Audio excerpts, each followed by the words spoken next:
What is good, my reflections? What is good, my babies? You are over here with Tarethia, and we are here to talk about the 48 laws of power. With that being said, let's get started. If you haven't watched my other videos, I break them down in threes. Today, we are talking about Law 19, Law 20, and Law 21. So with that being said, reflection, this is actually the book that we're referencing from. If you do not have this copy, don't worry about it. Taretha is going to break it down enough for you. So with that being said, let's get into Law 19. Law 19 says, know who you're dealing with. Do not offend the wrong person.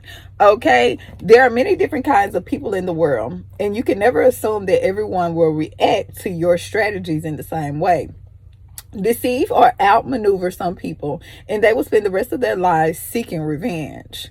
There are wolves in lamb's clothing. Choose your victims and opponents carefully. Then never offend or deceive the wrong person. Okay, reflection. So Law 19 says, know who you're dealing with and do not offend the wrong person. When you meet a swordsman, draw your sword. Do not recite poetry to one who is not a poet. Okay? That is from Thunder in the Sky. Okay? So it says, when you meet a swordsman, draw your sword. Do not recite poetry to someone who is not a poet. So do not try to meet someone on a level that they cannot necessarily comprehend. You're going into a sword fight trying to give out love and poetry, and that's not what this person is about, reflection. Okay? So know your opponent. With that being said, let's keep it going. Speaking of opponents, there are several different types of opponents. The rise to power, you will come across many breeds of opponents, suckers, and victims. The highest form of art of power is the ability to distinguish the wolves from the lambs, the foxes from the hares, and the hawks from the vultures. If you make this distinction well, you will succeed without needing to commerize anyone too much. But if you deal blindly with whomever cross your path, you have a life of constant sorrow. If you even live that long, okay? Being able to recognize types of people and acting accordingly is critical, okay? So not only recognizing your opponent that you're dealing with, you have to move accordingly, okay? The following are some of the most dangerous and difficult types of marks in the jungle, as identified by artists, con artists, and otherwise those of the past. So let's talk about it. First, we have the arrogant and the proud man. Okay, we all probably know someone that's kind of in their ego. I got a big ego. Oh, such a huge ego. They got a real big ego. They're very proud. Okay. This person is very touchy, the proud man. Pride makes him very dangerous. Sometimes your ego can make you dangerous, reflection. Okay, any perceived slight will lead to vengeance and overwhelming violence. So the proud man, when his pride is affected, he becomes very violent. Okay, there is no sanity behind his overreaction. When I say his, we're talking about energy. This can be male or feminine. Okay, so do not waste time trying to figure it out. This person acts off ego. Okay, so you know how sometimes they say you can't figure everyone out. Well, reflection, some people just act out of ego. They don't act out of logic. So you can't figure it out because they're not acting out of logic. They're acting out of their ego. So with that being said, this person tends to be oversensitive and overreacting when it comes to their pride. Okay, so the best thing to do is not to try to figure them out. Okay, so let's keep it going.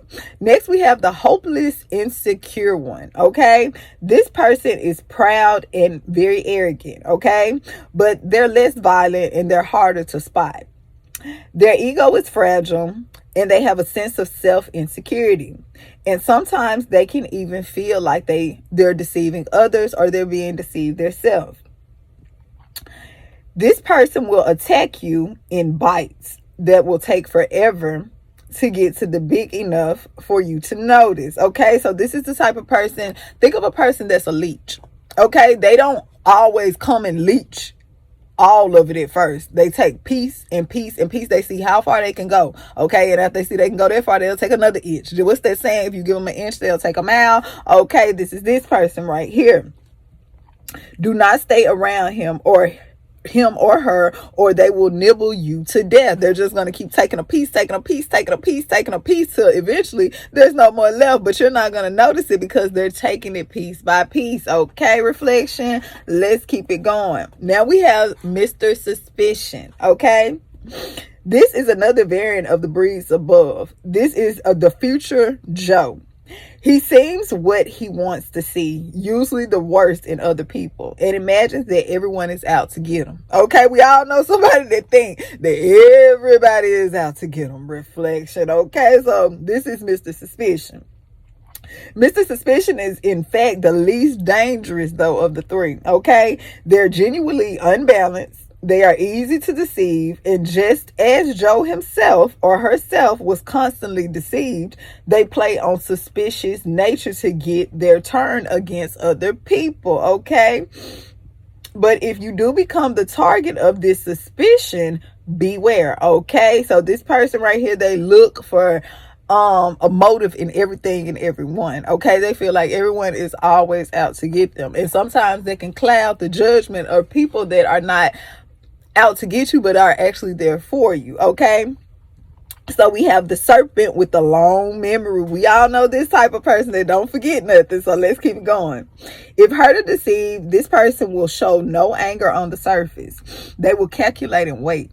Okay, then when he or she is in a position to turn the tables, they will do it. Okay, they will take revenge marked by a cold-blooded sureness. Okay, recognize this man or woman by their calculations and cunning in the different areas of their life. They are usually cold and unaffectionate. So this person is usually, they don't show a lot of emotions. Okay, but be careful of the snake, and if you somehow injure him, either crush him completely or get out of sight. Okay, because if you give it, just like in the other law, I think it was law 17, if you give your opponent a chance to regain their strength, they're just going to get stronger and come back even harder. Okay, so crush them completely or get out of sight. So now we have the plain, unassuming, and often unintelligent one. As your ears prick up when you find such a tempting victim, but this man is a lot harder to deceive than you can imagine. Falling for a rust often takes intelligence and imagination, which is a sense of possible rewards. The blunt man will not take the bait because he does not recognize it. He is unaware. The danger with this man is not that he will harm you or seek revenge, but merely that he will waste your time, your energy, and your resources, and even your sanity in trying to deceive you. Have a test ready for a mark, a joke, or a story. If his reaction is utterly literal, this is the type that you are dealing with. You remember, reflection, a lot of things come in jokes. People say things in jokes, but it be motives behind those jokes, okay? So with that being said, let's keep it going. Never assume that the person you are dealing with is weaker or less important than you, because someone can be down today and that same person can be up tomorrow. Reflection. Let's keep it going. I know whom I may bully, and I know who I must flatter, and thus I hope to prolong my life in an old age. This is a saying from the story of the crow and the sheep. Let me tell you about this story. There was a troublesome crow seated himself on the back of a sheep. The sheep, much against his will, carried her back and forward for a long time. Or at last she said, if you had treated a dog in this way, you would have had your deserts from his sharp teeth. To this the crow replied, I despise the weak and yield to the strong. I know who I may bully, and I know who I must flatter. So this is basically saying, the crow knew that it couldn't ride on the back of a dog, because the dog would have, you get what I'm saying, reflection, he would have been dinner. So with the sheep, the crow said to the sheep that he know that he can ride on his back because the sheep isn't a threat. Okay, reflection, this crow knows their opponent. Okay, so let's keep it going. All people have insecurities. The best way to deceive a sucker is to play upon their insecurities. But in the realm of power, everything is a question of degree.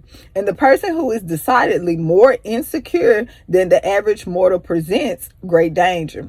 Be warned. If you practice deception or trickery of any sort, study your mark well. Some people, insecurity and ego fragility cannot tolerate the slightest offense. Okay, pick your opponent and know them well. To see if you are dealing with such a type, test them first. Make or say a mild joke. Remember, you have to look into jokes because people have motives, okay, at their expense. A confident person will laugh. A overly insecure one will react as if the person insulted them. So that is how you know when you are dealing with this type of person. Reflection, okay? Remember, a confident person will laugh because they already know who they are, but an overly insecure person will act as if you insulted them. Let's keep it going. You can never be sure who you are dealing with. A man who is of little importance and means today can be the person of power tomorrow. We forget a lot in our lives, but we rarely forget an insult. Remember, you can never be sure who you are dealing with. A man who is little important and means today can be a person of power tomorrow.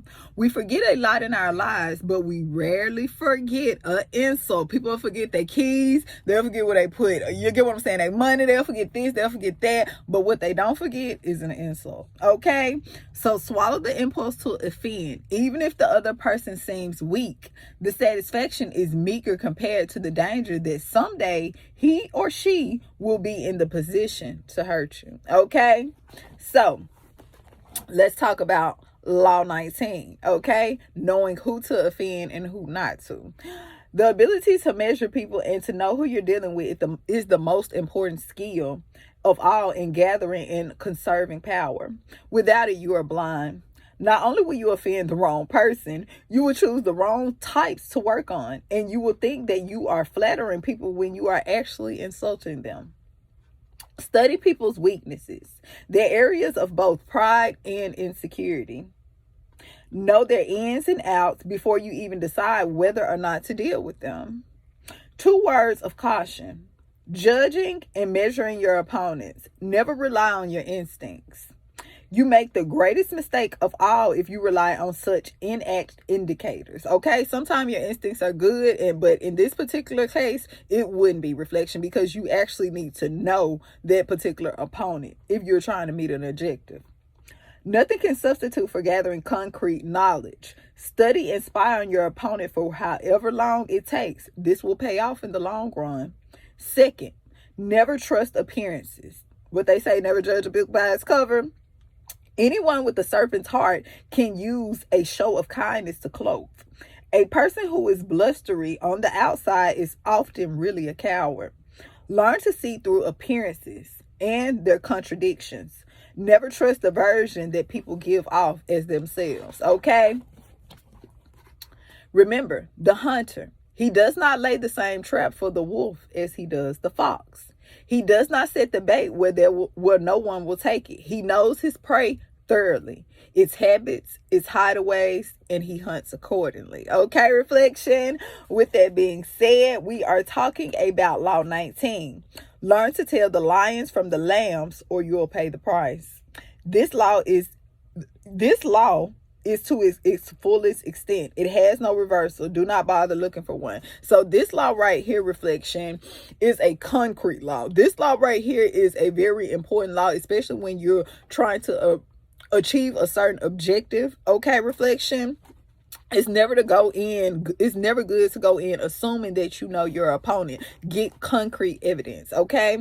Get concrete knowledge. So let's go to Law 20. Law 20 says, do not commit to anyone. It is the fool who always rushes to take sides. Do not commit to any side or cause but yourself. By maintaining your independence, you become the master of others, playing people against one another, making them pursue you. If you allow people to feel that they possess you to any degree, you will lose all power over them. By committing your affections, they will only try harder to win over you. Stay aloof and you will gain the power that comes from the attention and frustrated desire. Play the virgin queen. Give them hope, never satisfaction. I would rather be a beggar and single than a queen and married. That was from Queen Elizabeth, okay? Since power depends greatly on appearances, you must learn the tricks that will enhance your image. Refusing to commit to a person or a group is one of these. When you hold yourself back, you incur not anger, but a kind of respect. You instantly seem powerful because you make yourself ungraspable, rather than succeeding to the group or the relationship as most people do. Stand out, okay? The aura of power only grows within time. As your reputation for independence grows, more and more people will come to desire you. Wanting to be the one who gets you to commit. Reflection. Remember, what did I say? Separate yourself. Desire is like a virus. What they say, nobody didn't want it till I wanted it. Okay, or nobody didn't want them, so I wanted them. Okay, it's the thought. Reflection. Okay, it's the thought. The moment you commit, the magic is gone. You become like everyone else. People will try all kinds of underhanded methods to get you to commit. They will give you gifts, shower you with favors, all to put you under obligation. Encourage the intention, stimulate their interest, but do not commit at any cost. Accept the gifts and favors if you desire, but be careful not to maintain your inner aloofness. You cannot and should not allow yourself to feel obligated to anyone. You have to bend to their attention occasionally, because we know people's attention changes often. So with that being said, do not commit yourself to anybody or anything, for that is to be a slave to every man. Above all, keep yourself free of commitments and obligations. They are the device of another to get you into their power. Okay, reflection. So we're talking about law 20. Do not commit. Stay above the fray. Do not let people drag you into their petty fights. Seem interested and supportive, but find a way to remain neutral. Okay, the more you speak, the more they know. Okay, fighting while you stand back and watch and wait. When the fighting parties are good and tired, they will ripe for picking. You can make it a practice, in fact, to stir up quarrels between other people and then offer to meditate, gaining power as the go-between. You ain't never seen the person out there start some shit. Reflection. They'll start something, they'll sit back, watch it, orchestrate, then jump back in like they ain't did nothing. This is this person operating under this particular law right here. Okay, it says, the weak benefits the quarrels of the mighty. Men of great abilities are slow to act, for it is easier to avoid occasions for committing yourself than to come well out of commitment. Okay, such occasions test your judgment. It is safer to avoid them. Okay, reflection. So basically, it's safer to avoid picking sides, because once you pick a side, that person, let's just say, one person has this opinion, the next person has that opinion. You choose to pick this side over here, so that person automatically thinks, okay, so you stand for everything that they stand for. So you don't stand for what I stand for. When you can just sit in the background and no one knows, you may don't agree with either one of them. Reflection, but they don't know that, because you're staying what? Neutral. Neutral is always best. Okay. So with that being said, let's keep it going. Once you step into a fight that is not of your own choosing, you lose all initiatives. The combat's interests become your interests. You become their tool. Learn to control yourself, or to restrain your natural tendency to take sides or join the fight. Be friendly and charming to each of the combats. Then step toward your collide. With every battle that grow weaker, you will grow stronger. With every battle you avoid. Okay? Remember that. To succeed in the game of power, you have to master your emotions. That is number one in any type of objective you're trying to accomplish, especially when it's dealing with power. You have to learn to control your emotions and conceal your emotions. Okay? Never let someone know exactly what you're thinking or feeling, because if so, they can play on that. Okay, so you can never control the temperamental dispositions of those that are around you. Most people operate in a whirlpool of emotions, constantly reacting off of emotions. Okay, reflection. That is a very weak point when you act off emotions, because anyone can come in and alter how you feeling, because they know what emotions to pull on. Okay, it says they will try to draw you into the whirlpool, begging you to take sides in their endless battles or to make peace for them. If you succumb to their emotional entries, little by little, you will find your mind in time occupied by their problems.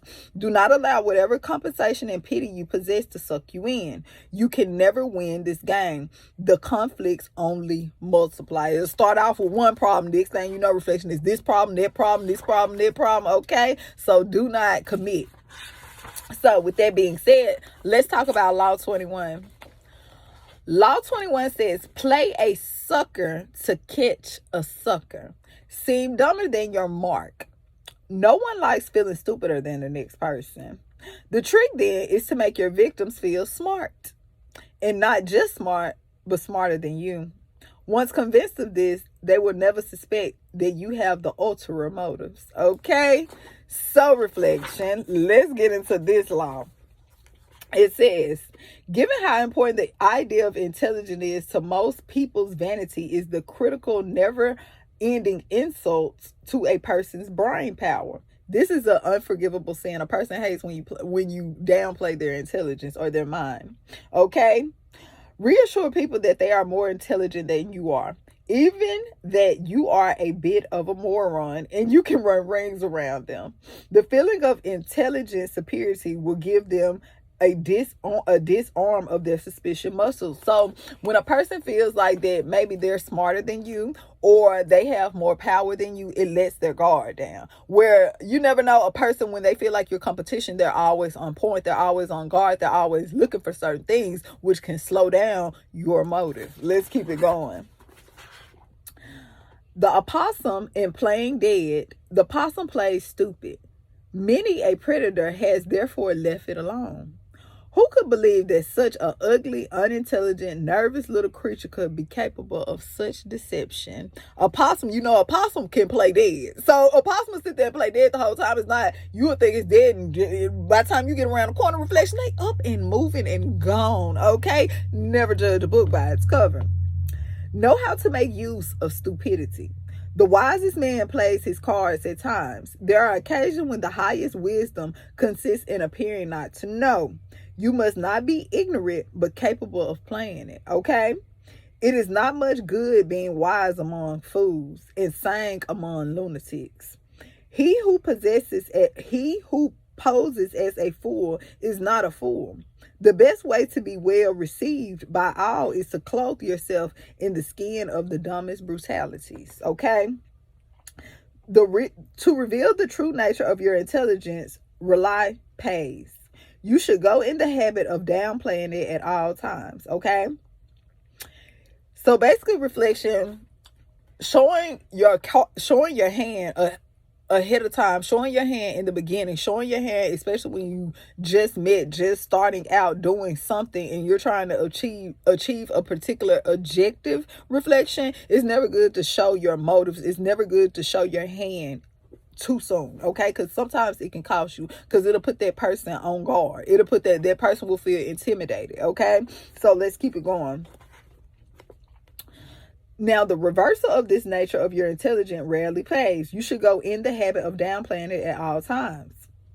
It says, at the start of your climb to the top of your course, you cannot play too stupid, though. You may want to let your bosses know in a subtle way that you are smarter than the competition around you. So you get what I'm saying? Let them know. But remember, it's always someone below you, and it's always someone on top of you, or I'm talking about in a position. Okay, reflection. It's always someone that may be your superior. Okay? Or appear as your superior. But you always have to remember that person has a superior as well. So instead of trying to impress that person, why don't you go to the head honcho, baby? Go to the top of the snake. And that's who you impress, reflection. That's who you get your objective to. Because the person that's under you, the person that's over you, that person will immediately cut it down. They will immediately cut your idea down, your objective down, if you show it too soon, because they feel like you are now competition. Okay, reflection? So that's how that goes right there. So reflection, I definitely want to come over here and talk to you about the 48 laws of power. Excuse me. I definitely want to come over here and talk to you about the 48 laws of power. Today we talked about powers 19, 20, and 21. So definitely join me next week. We're going to be talking about the laws of power. We're going to be talking about law 22, 23, and 24. With that being said, Reflection, you're over here at the night school with Tarithia.